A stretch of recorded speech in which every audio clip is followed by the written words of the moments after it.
This program is sponsored by Orient Best Solutions Private Limited, Best are Smart, We are Smarter, and co-sponsored by Fashion Garden. নিজেকে সাজিয়ে তোলার দিনগুলোতে আপনার সঙ্গে fashion garden.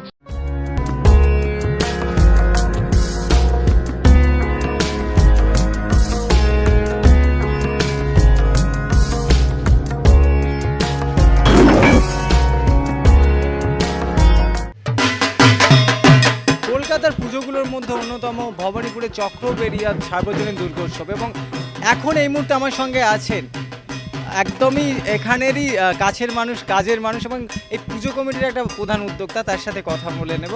অসীম বোস আমাদের সাথে আছেন, পৌরপিতা। তো দাদা, প্রথমেই বিজয়া দশমী আমাদের চ্যানেলের তরফ থেকে। তো এবছরের যে ভাবনা ছিল, মূলত সেই ভাবনাটা নিয়ে একটু বলুন, তারপরে আসি বিজয়া দশমী।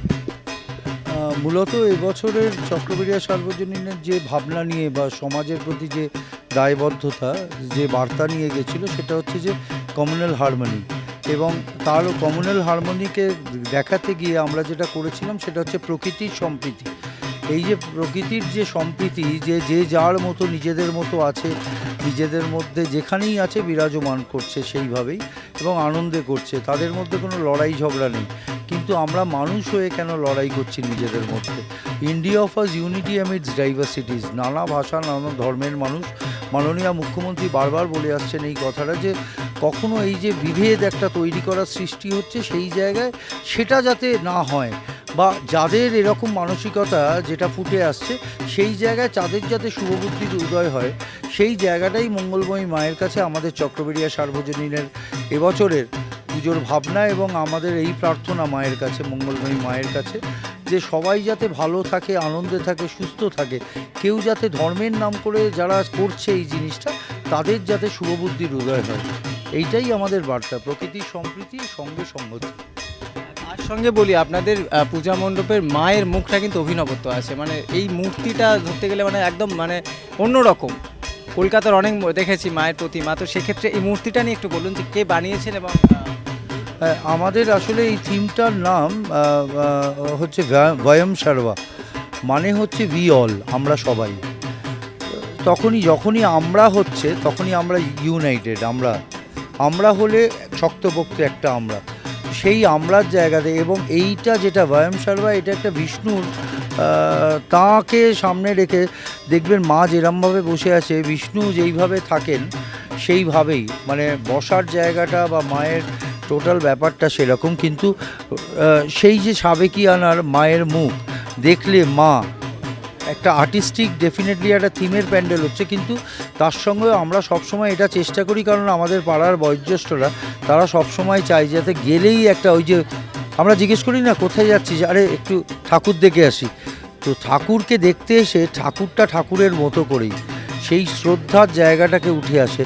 একটা দেখলে আপনি বুঝবেন, যেহেতু জলের থিম, আমরা মূলত জলের তলার যে কোরালস আছে, এখানে ভেতরেও দেখবেন ব্রেন কোরালস আছে, এখানে একটা টর্নাডো কাইন্ড অফ থিং আছে, জলের মধ্যে ঘূর্ণি হচ্ছে, ওখানে মাছ আছে, গাছ আছে, ঢেউ আছে।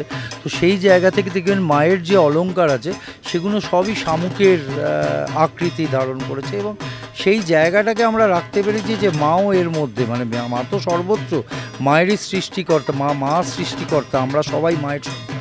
তো সেই জায়গাটাকেই আমরা তুলে ধরার জন্য মাকেও আমরা জলের মধ্যেই, সেই জায়গাটাকে আমরা বাদ দিইনি।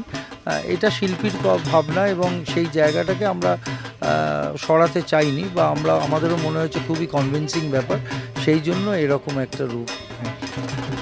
শুধু কিন্তু এখানে থিম না, থিমের সঙ্গে আছে প্রাকৃতিক পরিবেশ, এবং তার সাথে মায়ের সাথে একটা প্রকৃতির মেলবন্ধন বলা যায় চক্রবেরিয়া সার্বজনীন দুর্গোৎসবে। আচ্ছা, আমি বিজয়া দশমী আজকে, যদিও মানে আজকে মায়ের নিরঞ্জনের পালা একটু পরেই কোথায় বেরিয়ে যাবে, তো কোথাও একটু বিষাদের সুর, একটু মনে কোথাও কষ্ট? না, আসলে জিনিসটা হচ্ছে যে দেখুন, আমরা গত বছরেও ছিলাম, এবছরেও আমরা কার্নিভালে ডাক পেয়েছি। তো সুতরাং বিসর্জন আমাদের 23 তারিখেই, কিন্তু মূলত ঘট যেটা আছে সেটা আমাদের নিয়ম অনুযায়ী যেরকম হয় সেরকমভাবেই সেটা হয়েছে। তো ডেফিনেটলি মা আসবেন, মা এসে গেলেন, এবং তারপর কিভাবে দিন কেটে যায়, সময় কেটে যায়, ঘন্টা কেটে যায়, সেকেন্ড কেটে যায়, তো সেটা তো মনে থাকে না। কিন্তু যখনই চলে যাবার পালা হয় তখন খুবই কষ্ট হয়। ঠিক একজন নিকটজন যেরকম চলে গেলে যে বেদনা, যে একটা, সেটা হয়তো ভাষায় প্রকাশ করা সম্ভব নয়। প্রত্যেকেরই হৃদয় ভারাক্রান্ত, এবং সেই জায়গা থেকে আজকের রোববারের দিনে মা বোনেরা সবাই চেয়েছিলেন আজকের দিনে সিঁদুর খেলার জায়গাটা করতে, এবং সেই জন্য আজকের দিনটাই সবাই মিলে ঠিক করেছে যে না আজকেরই করা হবে, এবং সেই কারণে করা। মূলত প্রতিমা থাকছেন এবং 23 তারিখেই আমরা রেড রোডে দিদির অভাবনীয় একটা কল্পনা, এবং এটা অসাধারণ, সবার সর্বজন গৃহীত, সবাই খুবই পছন্দ করছে এবং সারা বিশ্বের মানুষ দেখবে। ইটস আ কার্নিভেল, এবং এই কার্নিভেল দেখা সত্যিই তো যারা বিদেশে আছে, যারা হয়তো কর্মক্ষেত্রে যারা বাইরে আছেন তারা হয়তো এসে উঠতে পারছেন না, কিন্তু দিদি এরকম একটা চিন্তাভাবনা, এরকম একটা মানে ফারসাইটনেস যেটা বলবো, সেটাকে সত্যি এটা ভাষায় বর্ণনা করা খুবই মুশকিল। হয়তো অনেকেই এটার সমালোচনা করতে পারেন, কিন্তু প্রকৃতপক্ষে যারা বিদেশে আছে, বহু বন্ধুবান্ধব আছে, তারা কিন্তু সাধুবাদ জানাচ্ছে দিদিকে। মানে এই আশীর্বাদ দিদির জন্য সবসময় রয়ে গেছে, এবং আমাদের ক্লাবের পক্ষ থেকে আমাদের সকল সদস্য, আমাদের এই এলাকার সকল মানুষ, তারাও দিদিকে আশীর্বাদ দিচ্ছেন যে এইরকমভাবে যে একটা ভাবনা চিন্তা করে এই জিনিসটা করে আসছেন, তো সকলকে দেখে নেওয়ার, মানে শ্রেষ্ঠ পুজোগুলোকে নিয়ে একটা কার্নিভেল, এবং সবাই টিভির পর্দায় দেখতে পাবে। পরবর্তী ক্ষেত্রে যদি কার্নিভেল মিসও করে, এটা রেকর্ডেড থাকবে, সেগুলো ইউটিউবের মাধ্যমে দেখতে পাবে। এটা একটা অভাবনীয়, মানে একদম, মানে কি বলুন তো, মানুষ হলে এরকম চিন্তাভাবনা আসা খুব মুশকিল। মহামানব, এর বাইরে কিছু না। ধন্যবাদ কথা বলার জন্য। তো আমরা কথা বলে নিলাম উদ্যোক্তার সাথে, এবং এখানে কিন্তু আজকে বিসর্জন না, বিসর্জন হচ্ছে 23 তারিখ, এবং 23 তারিখ রেড রোডে কিন্তু বিশাল শোভাযাত্রা সহকারে বিসর্জনে অংশ নেবেন এখানের প্রতিমা চক্রবেড়িয়া সার্বজনীন দুর্গোৎসব। ক্যামেরায় সাদ্দামের সাথে সত্যজিৎ অধিকারী, চক্রবেড়িয়া, ভবানীপুর 24 আওয়ার্স।